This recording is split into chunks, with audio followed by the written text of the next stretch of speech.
But I really don't have any regrets. I really don't. I've lived exactly how I've wanted to. I've tried my hardest every single time. I didn't win the matches that maybe I should have always won, but I really gave it my all. So that for me is enough.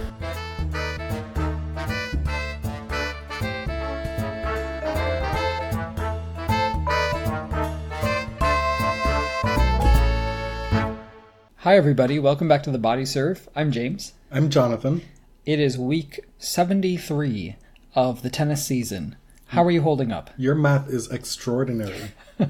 How many weeks are in a year? 52. I know. Except on a leap year, right? There's 53. Does that work? No. No, it's still 52? That's an extra day. Extra day. Okay. Yeah. Let's circle back on that one after the recording. Well, since we last saw you, we saw the World Tour Finals crown a new champion, going from next gen to now gen. Next gen to real gen. We saw the inaugural version of the new Davis Cup, which has been getting summarily roasted on tennis Twitter, but it's only on day 2. There are all these new countries that are playing in the Davis Cup, apparently. Apparently dog is a country. What? And you know how countries are abbreviated in an acronym? The 3 letters. 3 letters. Yeah. One of them is dog. One of them has like 7 letters. Well, yeah, we'll get to that a little later, but the digital profile of Davis Cup is having some problems. We're not here to talk about Davis Cup. No. So, I mean, it's nowhere on the agenda. I'm not even sure why You mentioned it. I added it. Okay, but point taken. Let's get into the substance of the episode. No more preamble. Stefanos Tsitsipas won the World Tour Finals, the Nitto ATP Finals. He was the winner of the Next Gen Finals last year, has soared through the rankings. His come-up has been quite brief, actually. He had a surprising and excellent 2018, started the year at number 15, and it's been mostly upside all year. He had that big breakout run in Toronto last year, where he eventually lost to Nadal in the final. You remember that? Yep. And since then, it's been mostly uptick. He's had some regressive moments, but whatever fatigue we thought he was going through at the end of the hardcourt season, he's been able to rejuvenate himself and play some sparkling tennis in London. He lost only one match, and even in that match, it was a dead rubber for him. He had already qualified for the semifinals, but still took the opening set from Nadal and played 3 tough sets. Tennis media is very, very tough, right? Because this guy started the year at 15, is only 21 years old, had a run of impressive results, and then lost in the first round at Wimbledon and the US Open. A disappointment, to be sure, but in a sort of forest for the trees sense, I don't know how you could see any portion of this year as a disappointment. He played a lot. He wasn't successful at every tournament. He mentioned feeling tired mentally and physically in Cincinnati through New York. But looking back at the year as a whole, a few people jumped the gun there. This wasn't a Jack Sock winning Paris 2 years ago.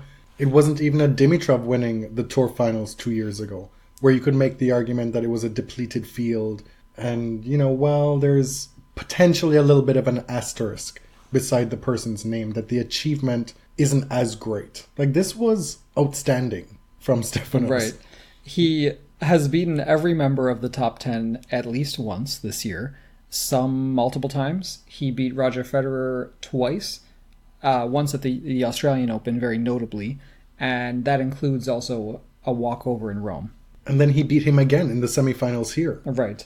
This is only his 4th title. Well, if you count Next Gen, this is actually the 5th, but his 4th ATP title. The previous 3 were all at 250s. He has 2 runner-up finishes at Masters 1000s, which one of those was in Toronto last year, and 3 runners-up at 500s. And he beat Dominic Thiem in the final. You could make the argument that the 2 best players at this tournament made the final, and they put on a heck of a show in that final. How did we get to that point, though? Because at this tournament, we still had Novak, who I think was the presumptive favorite for this tournament. We had Nadal playing the year-end tournament. There was a lot of questions surrounding his participation because of the injury that forced his withdrawal from the Paris semifinals 10 days prior with an abdominal injury. Those are tricky to say the least. Right. Affecting his serve most notably. And so we didn't know what would happen with him. He showed up, he looked to be in pretty good nick, as it were, save for that first match and a half. Well, claimed that the abdominal issue wasn't bothering him, that he wasn't in pain while he was serving, but it was a matter of getting matches and practice in. And then there was Federer, who came in fresh as well. Then you had the defending champion, Zverev, who was also on an upswing. Right. Beat Rafa right off the bat, I believe on day one. Day two. Or day two, sorry, the first day of that group. Yes. And you said before that Novak was the presumptive favorite, and I would have to agree. To me, the biggest surprise of the week was that Djokovic missed the semifinals. The elbow injury is back and is still very much an issue, and he mentioned that he was in pain during the Federer match, and he's not the type of player who invents injuries, and this elbow injury has been around for a while and seems to be rather difficult to manage. That being said, Roger Federer played a nearly flawless match against Djokovic in the last match of the round robin, which had huge impact. Federer beating Novak made it impossible for him to qualify for the semifinals, effectively handed Rafa Nadal the year-end number one, and it was Roger Federer's first win over Novak, I believe, in 6 matches, and that's dating back to 2015. 2015. The World Tour Finals in 2015. All those things were at play riding on that match, sure. But before we got to that, Dominic Thiem burst out the gate, winning his first 2 matches. He beat Federer right out the gate in straight sets. Then, in just an outstanding match, highly entertaining from both players, he takes out Djokovic in 3 sets. Before, with the dead rubber situation, losing to Berrettini in that third match. And evidently being sick, coughing a little bit, and probably wanting to preserve his health, or what was left of it, for the next few rounds. So at that point, Dominic Thiem is through, Berrettini is completely out, and so this last match of that stage, of that round-robin stage in that group, with Federer and Djokovic, decides everything. On the other side, with Nadal's opening loss against Zverev in straight sets, it wasn't close at all.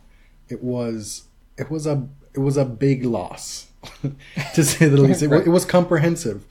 And Nadal afterward, when you're waiting for that press conference, you're wondering, well, is there any lingering issue with the abdominal stuff? And like you said, he said, no, everything was fine. He didn't feel any pain. He was able to serve as he wanted to. He just was not able to have the practice needed to perform at that level right off the bat. Mm-hmm. For Nadal, it was a case of stymied, interrupted momentum. We know that indoor hard courts are not his preferred surface. This myth that's been propagated in recent years that he's a bad fast court player or doesn't like fast courts, that's not true. Nadal himself says that that's not true. But it does require a little bit more for him, especially at this stage of the season, having taken time off after the US Open, after winning the US Open, to then reset and get into the groove on this surface. And so having reached the semifinals in Paris, he was on his way. It looked like potentially this was a year that Nadal could go all the way, or at least make the semis finals at the World Tour Finals, but that withdrawal and that little injury put a spike in those plans. Mm-hmm. He played Medvedev in his second match, was down a set, won the second set, and then ended up being down 5-1 in the third set. It looked like his tournament was completely over, and then a combination of Nadal's never say die ruthlessness and Medvedev blinking contributed to Nadal coming back to win that third set in a tiebreak. And that really turned that group on its head, because all sorts of scenarios then became a possibility. At that point, Medvedev, even though he'd lost 2 matches, was still with a shot of making the semifinals. Yes. This had me consulting the Nitto ATP Finals, their website, many, many times, trying to wrap my head around this. You know, the rules, if there was a 2-way tie between players, it would go win-loss record and then to their head-to-head. And then if there was a three-way tie, which is what we ended up getting, it would go percentage of sets won, then percentage of games won, and then all the way down to... who cares? It didn't come to it. I can't even remember. But Nadal ended up handing Tsitsipas his only loss of the week, 7-5 in the third, and we had a scenario where there needed to be a tiebreaker. Nadal did his part. By that time, he had won 2 of his 3 matches, which was good. After how he started in that tournament, to come back and beat Medvedev and then beat Tsitsipas, the eventual champion, was an achievement, not to be scoffed at. What then became the scenario was the 2 deciding matches, Federer-Djokovic, and then the next day, Medvedev-Zverev.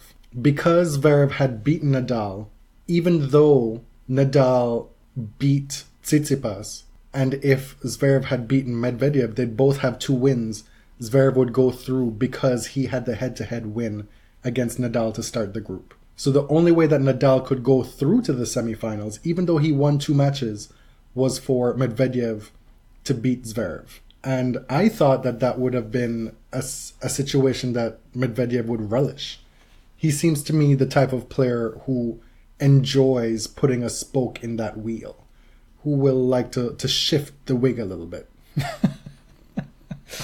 Right. Daniil just did not really have it this week. You could say maybe that the long, successful season has caught up with him. He did pull out of Davis Cup the following week.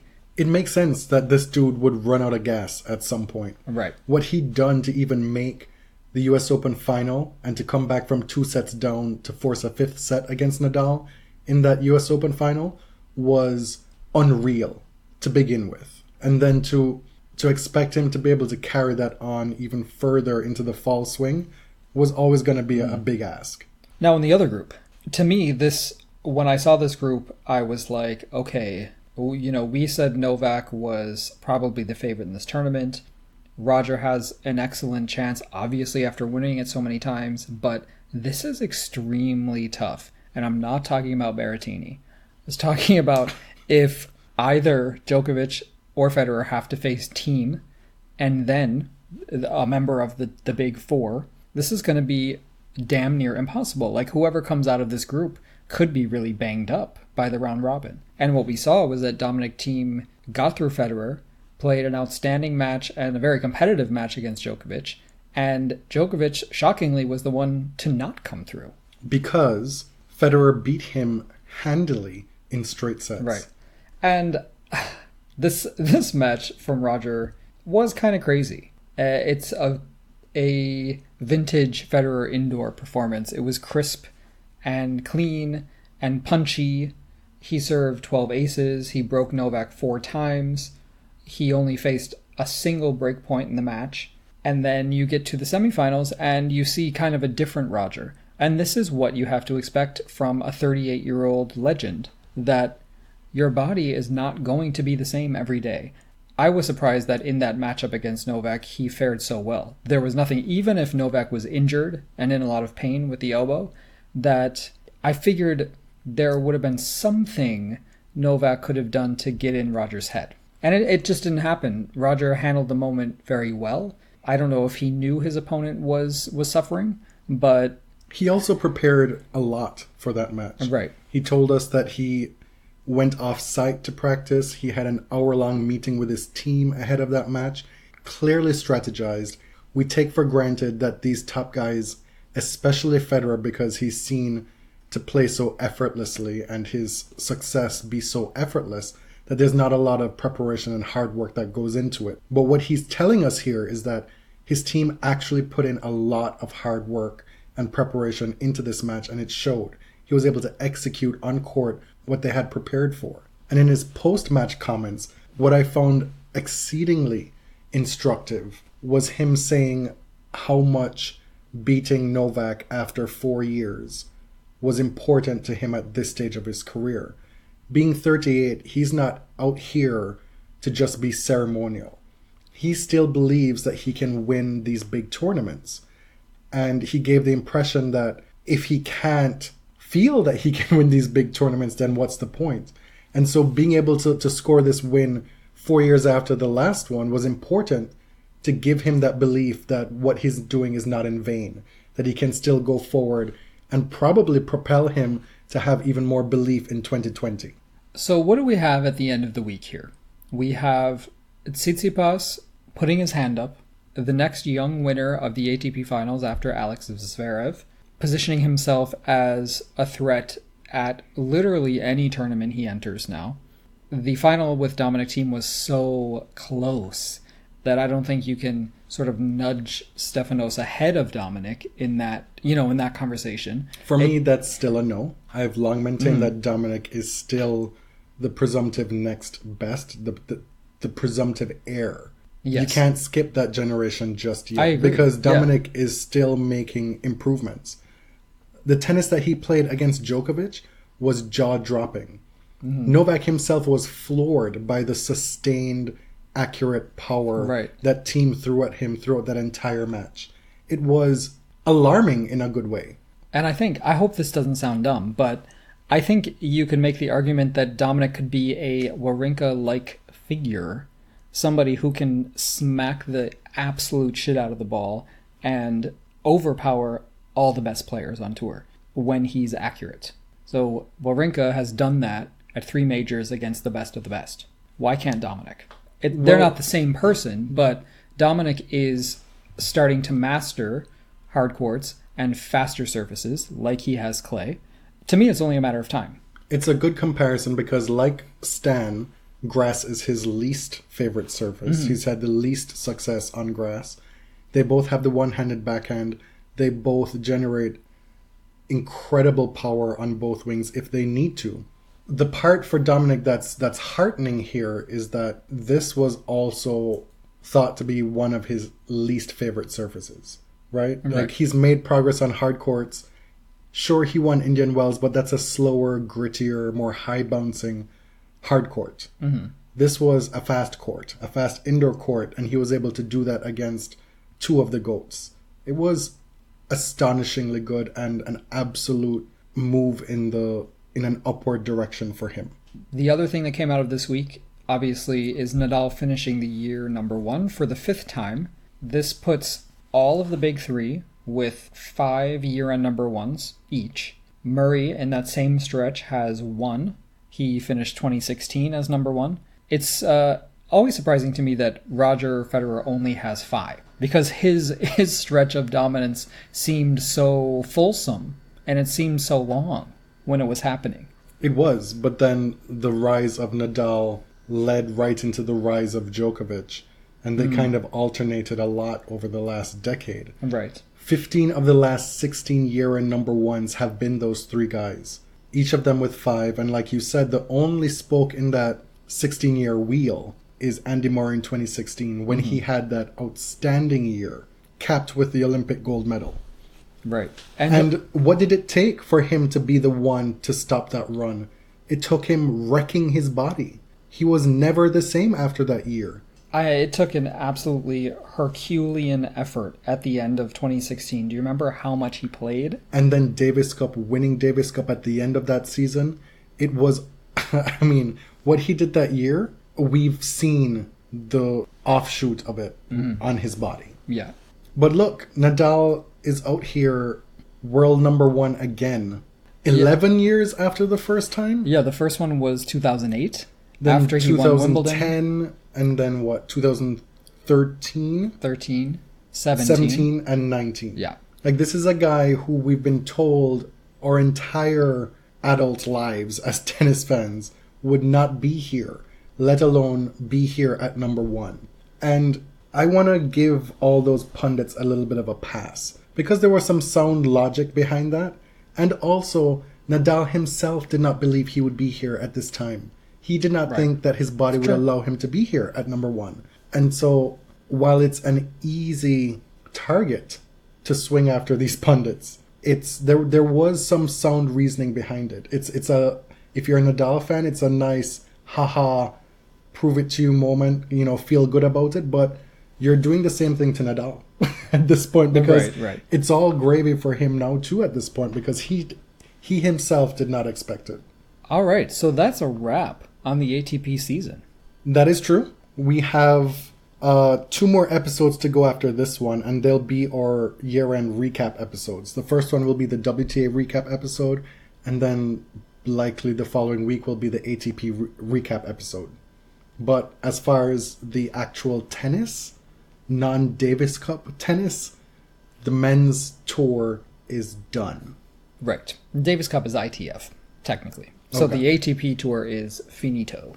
Cici Bellis is back. We talked about her a few episodes ago, how she had undergone all of these surgeries. Her career was in jeopardy for a while after a series of misdiagnoses, but she played a challenger in Houston. Sorry, it was not a challenger. It's part of the WTA 125K series. So it is a step above the challenger level. It had a decent field. It did. Cici won 3 matches. She lost to the eventual champion Kirsten Flipkens from Belgium. And guess who else is back? Another C. Colleen. Yes, so Colleen Vandeweghe is back. Okay, I did not mean that, obviously. Okay. Wow. Colleen Vandeweghe is back. And honestly, I have softened a little bit about this. It is difficult to begrudge her because she has gone through a lot. Just an injury nightmare. She won the US Open doubles with Ash Barty last year, but it seems like it's been a long time since she's been a factor in singles. Over a year. She was one half of one of the brightest, greatest moments in my tennis fandom career.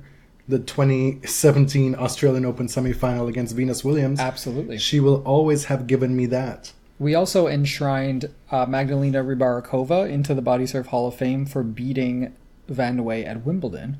I believe was also in 2017. Yes. Mm-hmm.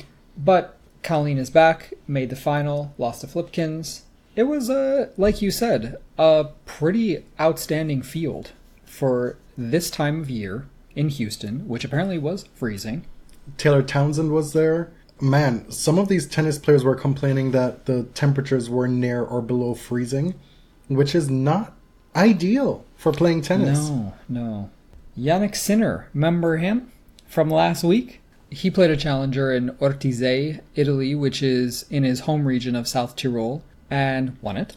Did not drop a set, was clinical, backed up his next-gen win with more superb tennis. This is his 3rd challenger title this season. He's the 2nd youngest player ever behind Gasquet to win 3 challengers in a season. So he's up to number 78 now. It's kind of icing on the cake after the next-gen finals.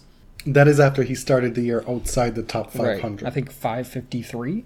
You had an update for us on the India-Pakistan Davis Cup tie, which is still being discussed. Yeah, so Sudipto Ganguly, hugely popular surname in India because of the former Indian cricket captain and current, I believe, head of the BCCI, was just elected, Saurav Ganguly. What's the BCCI? The Board of Cricket Control in India, I believe, something like that. Okay. They're Wow. the head of Indian cricket. All this background info. Ganguly is, if you hear the name Ganguly, you think cricket if you know anything. That's all I'm saying. But you're referring to the gentleman who wrote the Yes. story for Reuters. Correct. Sudipto Ganguly for Reuters, he tells us that the ITF rejected Pakistan's appeal because the ITF took India's suggestion that, hey, we think that this is not cool, it's not safe, we don't want to go to Pakistan to play this tie, and the ITF agreed. Pakistan, led by Aisam ul Haq Qureshi, appealed this decision, and it was just decided that the ITF rejected that appeal from Pakistan. And since the tie is no longer going to be held in Pakistan officially, they've decided that the neutral site that they're going to hold this tie at, I had speculated somewhere in the UAE because that's what they've been doing with cricket. They've instead decided to hold this tie in Kazakhstan. As far as Qureshi is concerned, he said that the attitude towards Pakistan of both All Indian Tennis Association and the ITF is highly deplorable, to say the least. Those were words he wrote in a letter to the Pakistan Tennis Federation chief, Salim Saifullah Khan. He says that there is absolutely no threat foreseen for the Indian tennis team in Pakistan. He cited the fact that India and Pakistan signed a pact last month allowing Indian pilgrims to cross the border to a Sikh shrine in Pakistan, demonstrating rare cooperation between the nuclear-armed rivals at a time of tension and clashes elsewhere in their frontier. Those are Ganguly's words. Qureshi, though, cited the agreement, which introduced visa-free access from India to the Pakistani town of Kartarpur. He says if everyone else can come, including hundreds of other Indians every day, then why can't a few members of the Indian tennis team visit Pakistan when Pakistan has assured them of extremely high levels of security protocol? However, if the ITF does not correct their wrong decision, then as protest against this unjust, unfair, and biased decision, I want to raise my voice and hereby announce not to participate in this tie if it takes place outside of Pakistan. This just means that the entire tie is going to be depleted all around. Because on the Indian side, Prajnesh Gunneswaran is already not going to play. He's getting married during that tie, while doubles player Rohan Bopanna has already pulled out due to a shoulder injury. The last time an Indian Davis Cup team traveled to Pakistan was 1964. They defeated Pakistan 4-0. And Pakistan last traveled to India in 2006, losing 3-2. So this was slated to happen on November 29th. It still remains to be seen if it will happen at all, if the entire Pakistani team will follow Qureshi and boycott. I don't know how much you all find this interesting. We do.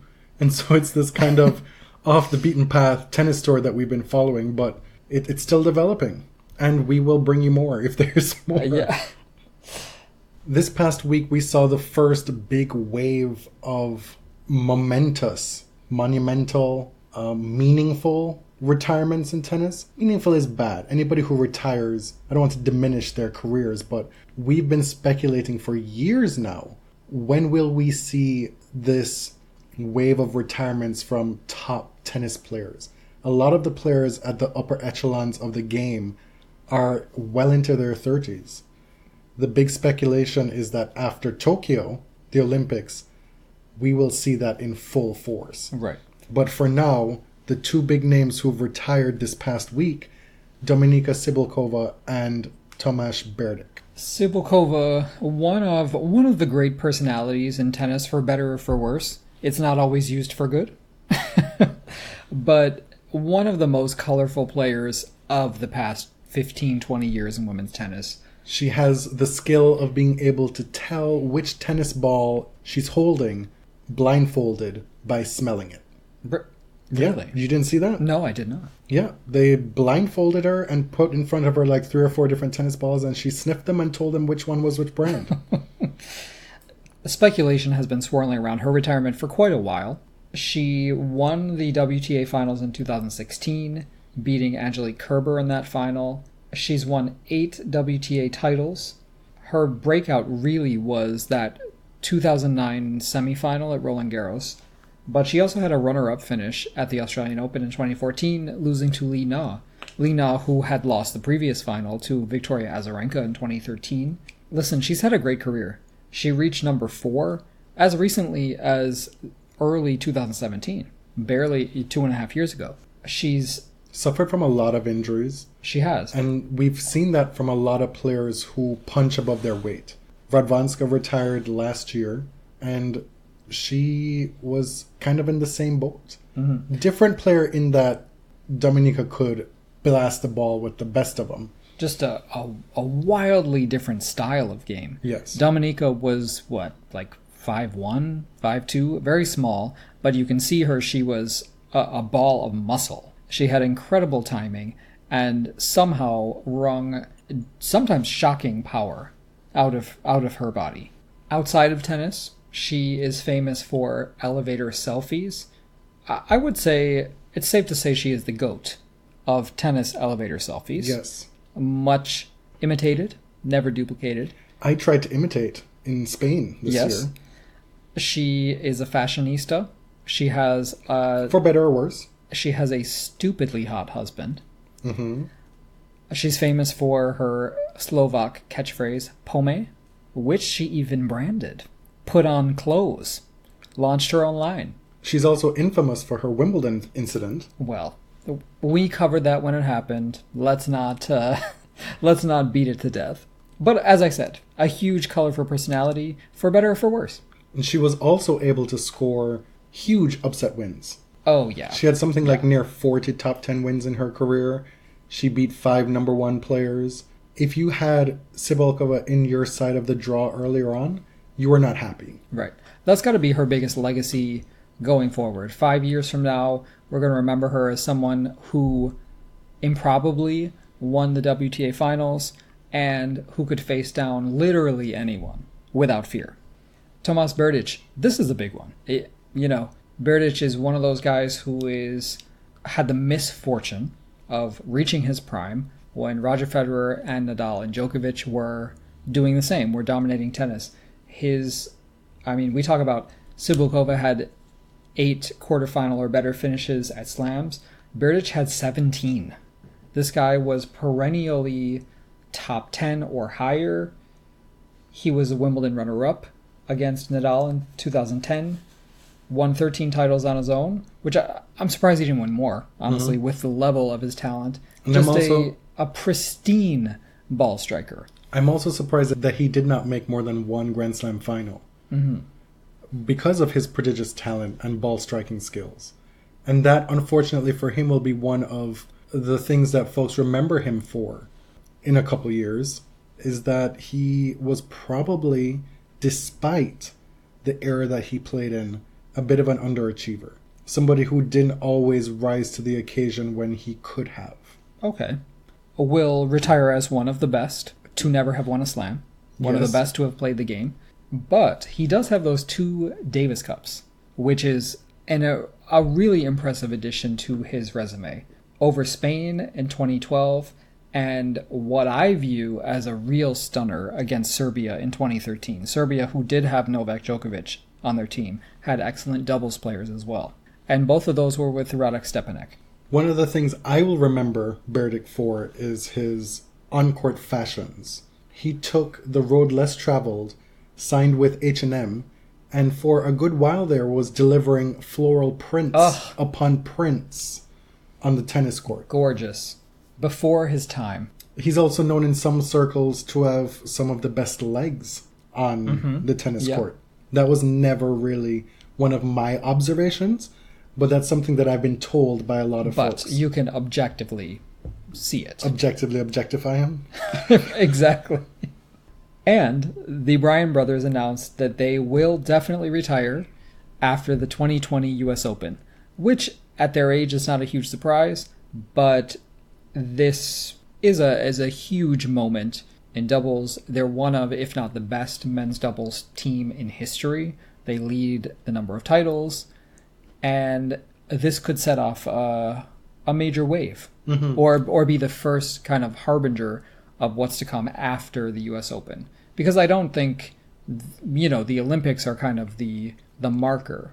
But if you're planning on retiring in 2020, you're probably going to play the US Open, right? Meanwhile, I'm over here like Roger Federer, like, nobody cares. Nobody cares. Nobody cares. Oh, I know. No, as in, like, I really don't care that they're retiring. I know that this is a terrible opinion to have. Wow. And I'm probably going to get a lot of pushback. But I just do not have the bandwidth to care about this so far in advance. Okay. I just don't. Fair enough. Don't, like, why are we going on this big farewell tour for this team? Well, I mean, to be fair, if any doubles team is going to have a farewell tour, it's going to be Bryan or Williams, well, right? That is their right, but for me, they overstate their importance to the rest of the world, outside of North America, by doing this. Oh, wow. Like, so we got this announcement. Get that inbox ready. We got this announcement on Twitter, on Tennis Channel, after the completion of one of the day's play at the World Tour Finals. A major announcement coming. One of the Bryans made a video and said, tune in to Tennis Channel in like half an hour. We're on our way. We've got a big announcement. And for me, it's like, oh, they're retiring. And then it's like, oh, we're retiring in a year. Like, no, you don't get to do that. I'm sorry. Okay. Which is bad of me, because the one thing I do feel bad about is that I don't want this to demean the esteem that I have for doubles. Doubles is important. Right. But I do not have the bandwidth. Okay. We'll talk more about Bob and Mike in September 2020. How about that? It might give us enough time to try and tell them apart. It probably won't. You know, I'm really bad at the right and left thing. I've just barely wrapped my head around Carolina and Christina.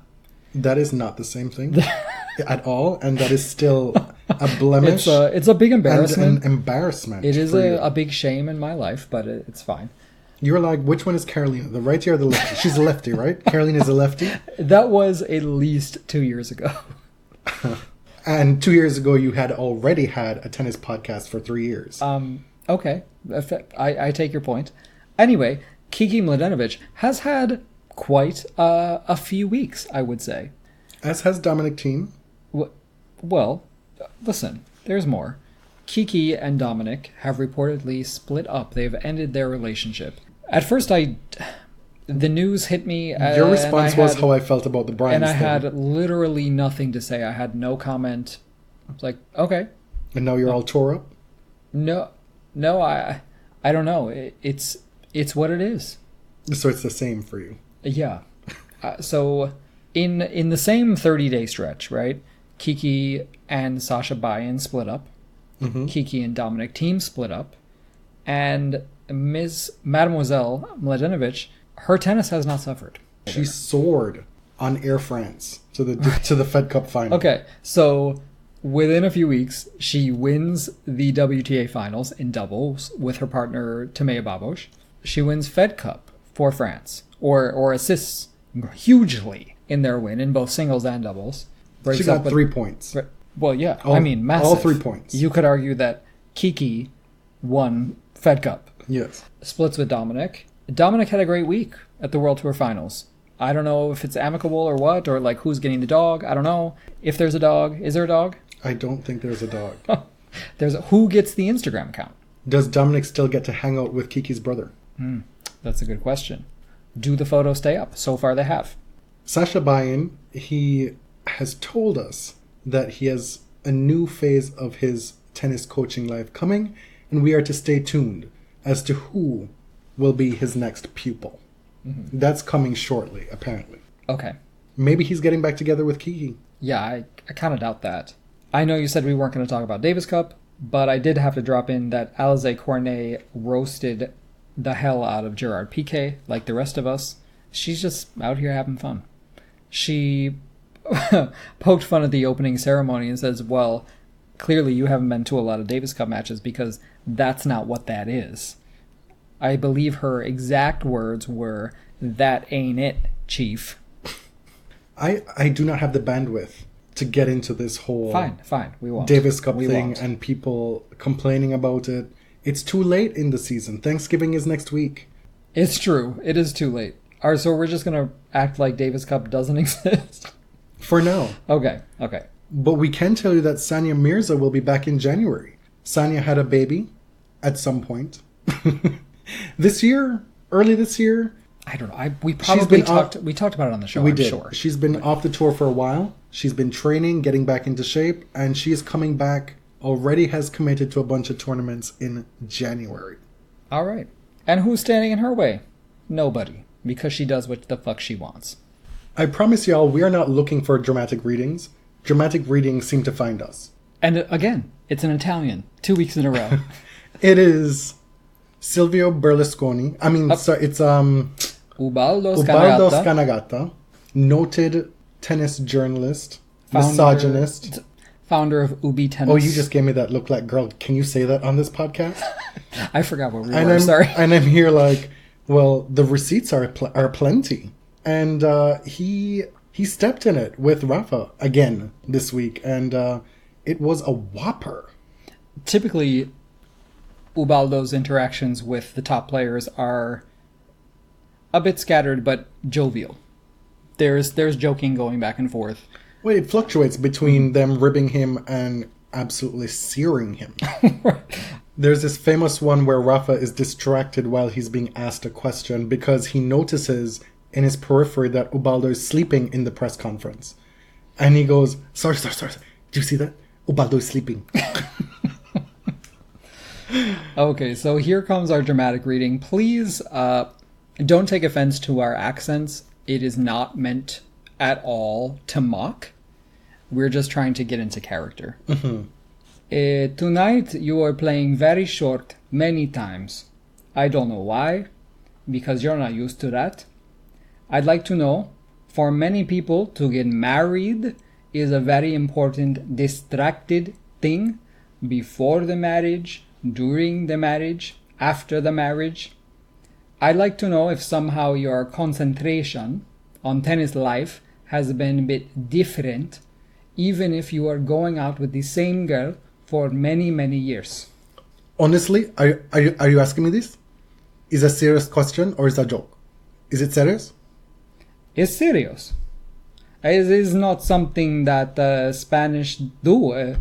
Okay, I surprise. It's a big surprise for you. You ask me this after I've been with the same girl for 15 years and having a very stable and normal life.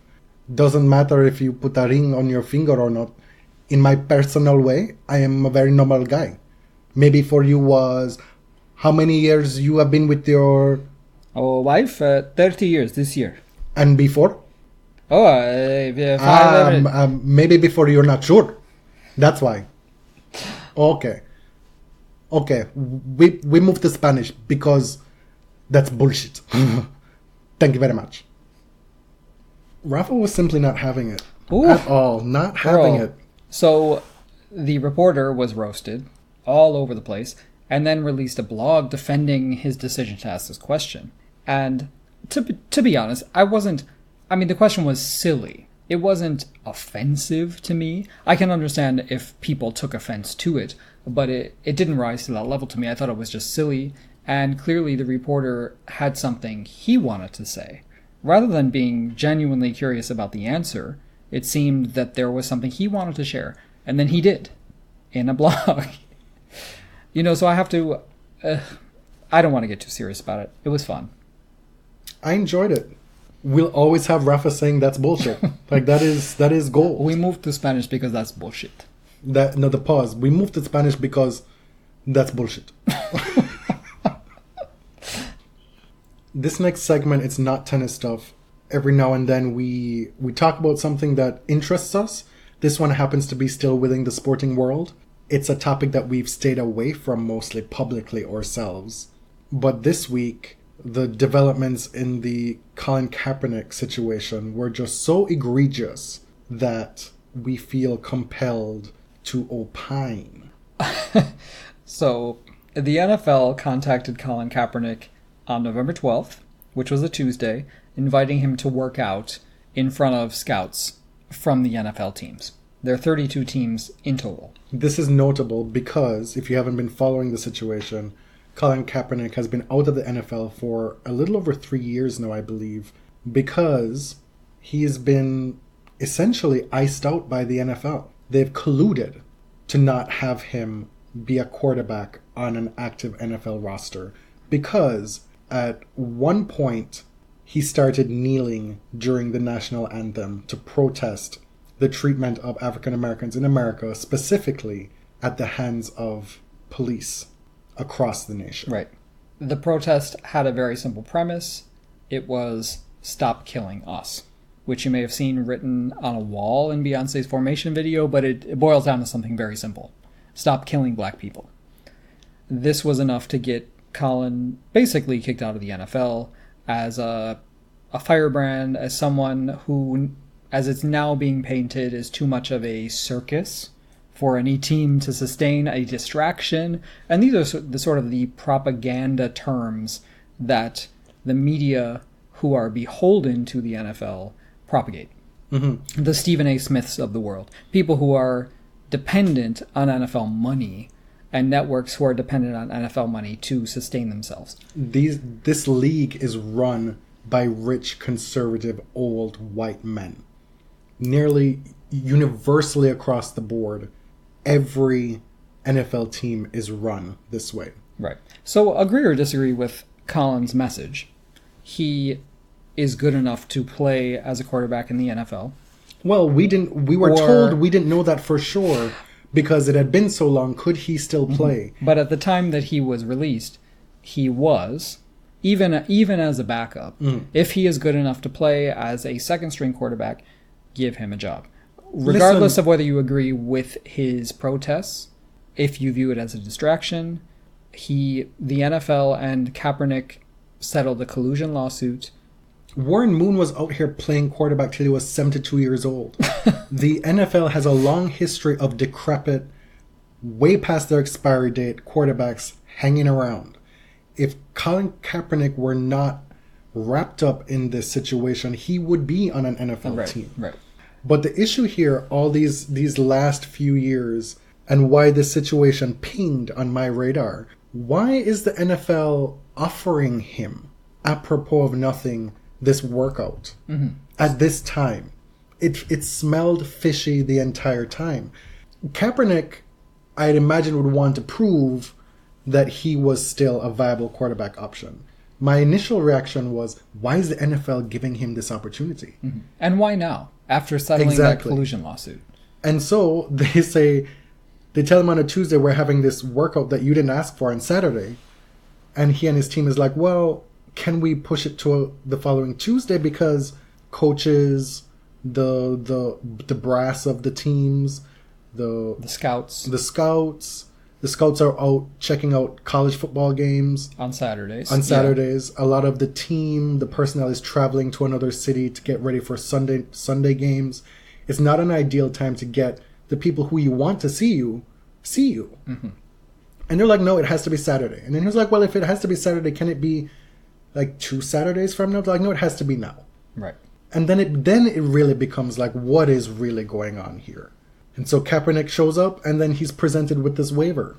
There were a few stipulations that were too much for the Kaepernick team, one of which was that Kaepernick's team would not be allowed to film, that there would be no independent filming of the workout, that the NFL would have complete control over what footage was released. So Kaepernick's team was worried that they would compile a tape of all the bad throws. Yeah, because if he had 60 plays drawn up and he made 55 of those throws, they'd maybe do up a video segment that has him missing those 5 plays and then maybe like 4 other not as impressive ones. Right. The waiver they asked him to sign also prevented Kaepernick from suing again regarding anything that took place at the workhouse, or regarding anything that took place at the workout. And it made clear that no second collusion case could go forward had he signed this waiver. It was much more narrow than the waivers that they ask other players to sign. But apparently the deal breaker with Kaepernick's attorney was actually the filming. That was the straw that broke the camel's back. So the team drives to an Atlanta area high school around an hour from the Falcons practice site. And Kaepernick has his workout there. Brings his own receivers. Some footage has circulated and he looked quite good. I mean, I'm not a football fan, but apparently he's in great shape. He's throwing the ball well. There were reportedly like 6 to 8 teams, representatives from 6 to 8 teams present. And the NFL assures us that all 32 teams have been sent the footage from that workout. Why would the NFL not want this process to be as transparent as possible? Can we answer that question? Right. And so Colin was interviewed after the workout, and obviously throughout this whole thing, since the kneeling started, he has had his message on point. He wasn't interviewed. He came out, there were people there, and he, like a boss, said his piece. Right. He was wearing a Kunta Kinte t-shirt, by the way. Kunta Kinte, the character from Roots, who refused to adopt his slave name Toby, and was whipped for it. Obviously a very pointed allusion there. And he said to the scouts, tell your owners to stop being scared. Basically, hire me. Stop running. But listen, this is how worshipping at the foot of the man works. The man. At the man, the white man, in this case. Why are we still putting the onus, after all this, on Kaepernick to prove himself, when in fact this whole situation has laid bare that there is no good faith effort being put forward by the NFL to quote unquote rectify this situation? And instead, we're left with distractions. Kaepernick has proven that he can still throw a football good enough to at least be a backup on any number of struggling budget-ass teams right now. There's so many teams. Tom Brady could break his foot next week. I'm sorry to your family, who are big Patriots fans. I don't know who their backup is right now. I don't know. But I'm sure he could use some insurance. So many teams could use the insurance of a player who's led their team to a Super Bowl. Like, that is not nothing. To be fair, Bill Belichick does not like distractions. He doesn't. He's had players murder people. Literally. My stars. He's not going back. He's had quite the scandal or two. I'm so sorry. You have to go home. Family. You have to go home to Thanksgiving next week. Well, you know what? I didn't say anything that was a lie. It doesn't rise to the level of slander. Not even close. It was true. Have you inflated the tires in the car lately? Girl, we're going to be on the road next week. I can't stand you. So you asked... No, my point is, we need to shift this narrative from putting everything all on him to putting it on the NFL now. What are they doing and not doing? Let's not talk about the Kunta Kinte shirt. Let's not talk about what Colin Kaepernick is doing to get back in the NFL. The man has principles. He's sticking to them. Like, he is... Does anybody have any doubt at this point that Colin Kaepernick wants to be in the NFL? He could step and fetch it. He could bow down to Massa. He could do whatever he could possibly do in opposition to his personal principles to get back on a football field. But he has shown that he's willing to preserve that and also still work meticulously and 5-6 days a week, keeping his body in shape, waiting for this moment that may or may not happen. Like, he's not willing to sacrifice one for the other. Right. And it truly is a remarkable thing to watch. Like, how he came out of this situation, handling it with such deft precision while still maintaining his moral authority and being true to himself it's a goddamn inspiration to me. Like, I am floored.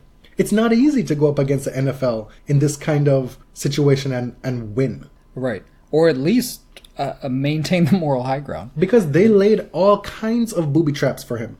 Oh, of course. Yeah. Dangling this thing that he wants. Because the best thing for the NFL is for Kaepernick to be seen as selling out. Mm. That's the best case scenario.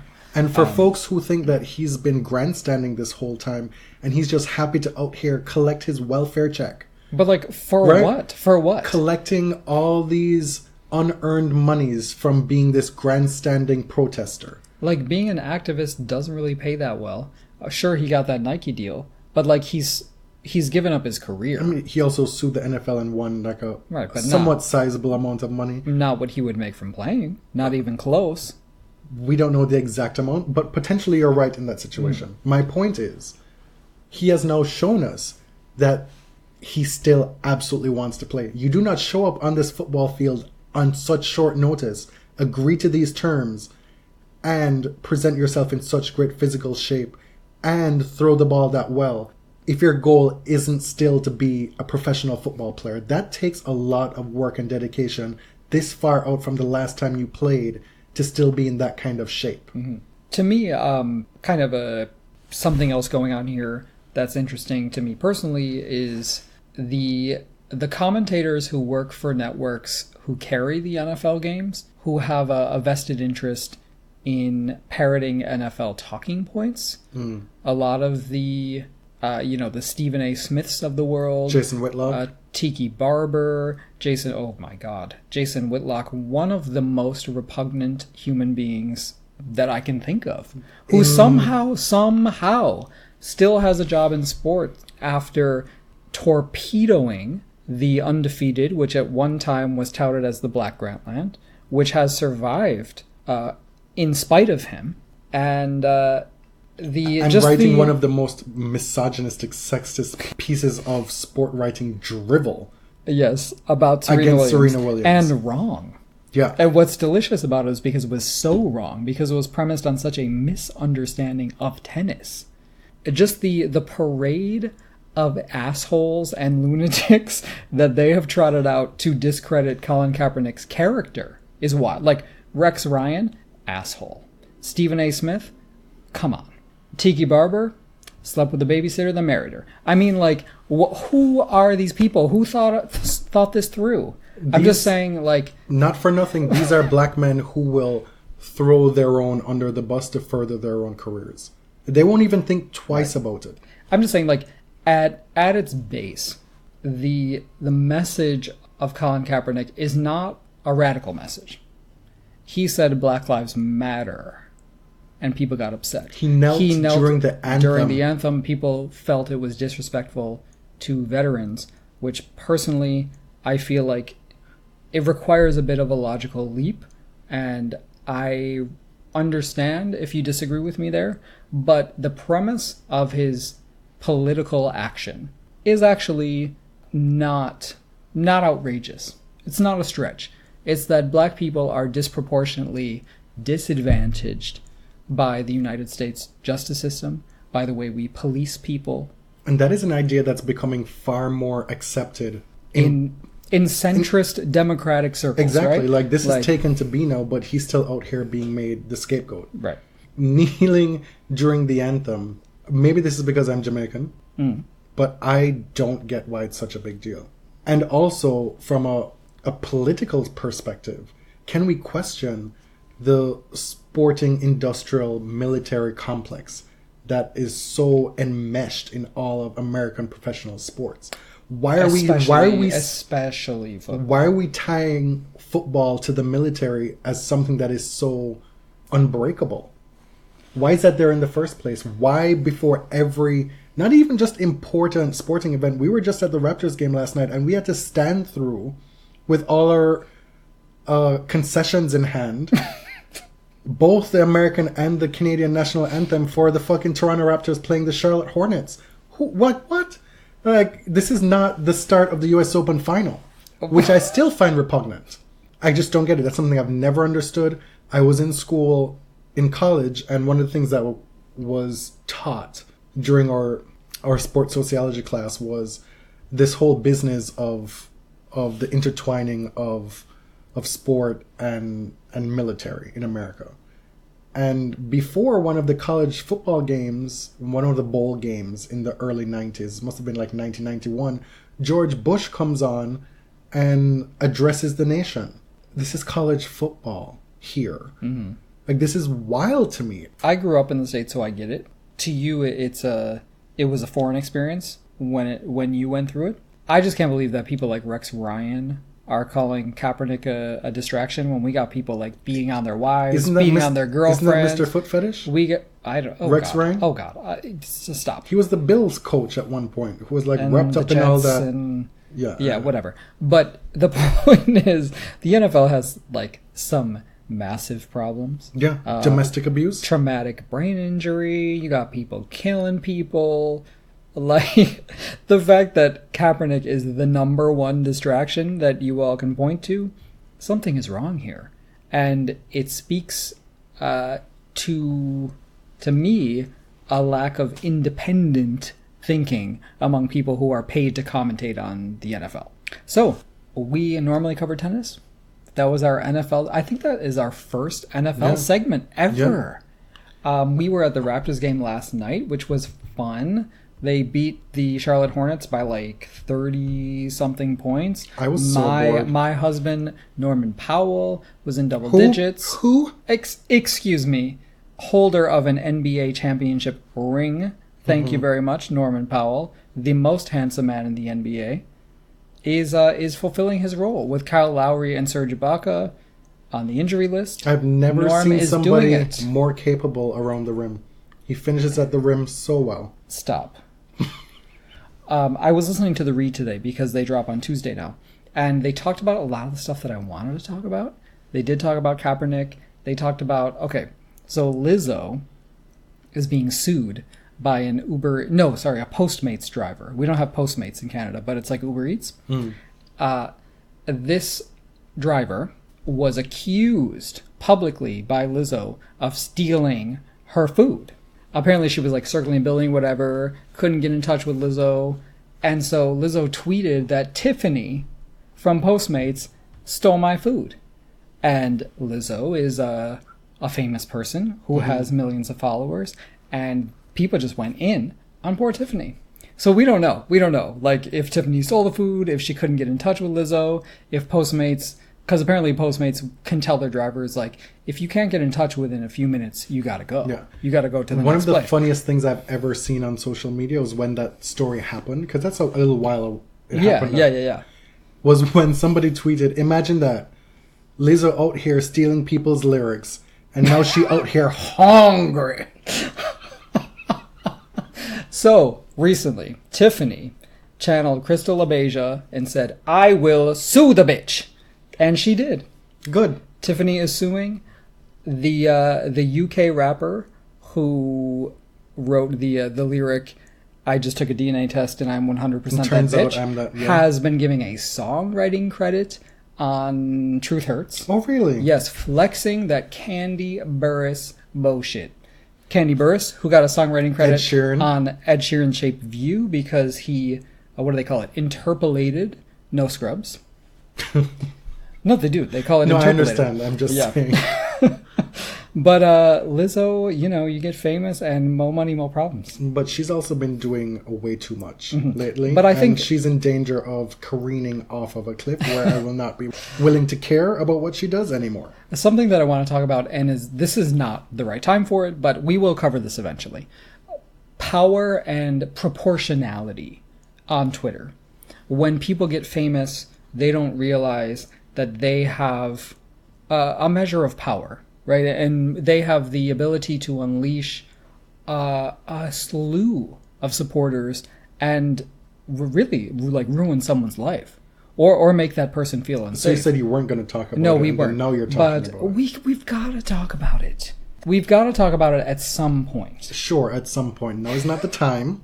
Now is the time where we tell folks that we're going to be doing a soft launch of our GoFundMe this week on Facebook. So, look out for that. If you follow The Body Serve on Facebook, you'll find it there. Failing which, it will be launched in earnest, made public to everybody with our final 2 episodes of the season. First with our WTA wrap episode and also with our ATP wrap episode. We realize y'all are very busy, have lots of expenses through the end of the year. People are broke in January. If you're compelled to give, you'll have until the end of the Australian Open to do so. Thank you for listening. We've been on a prolific stretch lately. We're just trying to power through to the end of the year, and we appreciate you tagging along. I am James. I'm at ElliotJMR on Twitter. 2 L's, 2 T's. I'm Jonathan. You can find me on Twitter at tennis_John.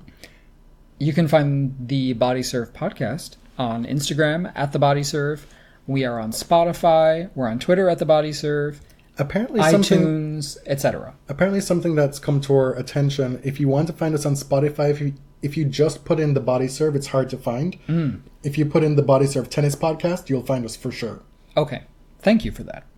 Reviews, please. Give us those. Talk to you next week. Till next time.